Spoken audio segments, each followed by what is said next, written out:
everyone, happy pre-Valentine's Day. Today I want to talk about not getting lost or caught up in the mistakes that you've made. It's so easy when we make a mistake to meditate on it, get really obsessed with it, and not recover from it and define ourselves by it, or define our, whatever it is where the mistake happened, define ourselves and our abilities in that area by that mistake. And I really encourage you to do two things if you've ever made a mistake and it's bothering you. You want to, number one, learn from the mistake, and number two, recover from the mistake. Both of those steps are absolutely crucial to successfully recover from mistakes that you've made. All of us are human, right? There's not one person on this earth who is mistake immune. They happen. I mean, I can speak from personal experience on this. When I was in law school, I remember taking a particular class where I thought I was amazing. I was like, oh, I got this. I know the material inside and out.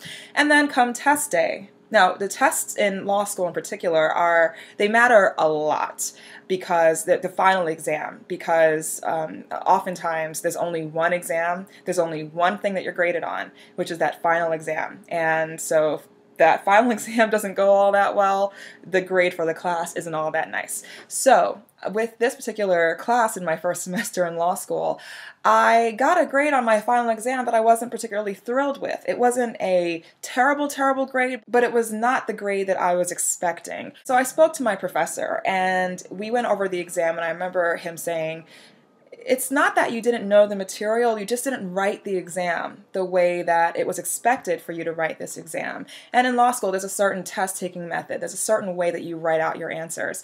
So when I learned that, I was like, oh, okay. And I could have actually gotten swallowed up by that grade and felt like, oh, woe is me, I can't believe it, blah, blah, blah. Or I could take another action, which is to learn from that mistake and make sure I don't make that mistake again, and quickly recover from the mistake. And that's the path that I chose. Had I gotten swallowed up by that mistake, I would have defined my whole law school career by it. But I chose not to. So after that first semester, I was like, oh, I'm going to make sure that I understand how to write out my law school answers, which is completely different than how you do test taking in college, for example. So going forward, I was able to master that test taking technique in law school, and I wound up being very happy with my law school GPA. So it really is a matter of, in that situation for me, learning from it and recovering quickly. And it wasn't like I had that much time to recover. I mean, the next semester was right around the corner, so I had to pick myself back up and be determined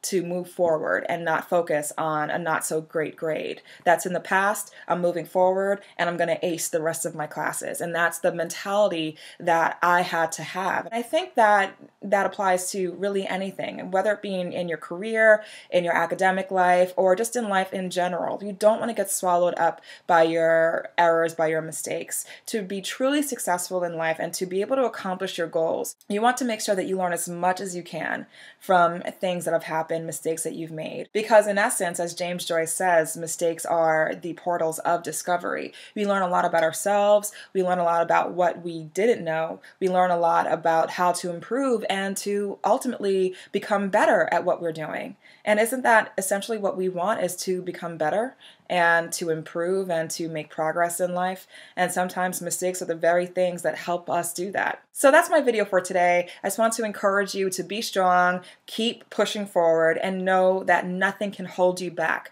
from truly being successful and accomplishing your dreams in life. So that's my video for today. So have a great Valentine's Day, and I'll see you in Sunday's video. Bye.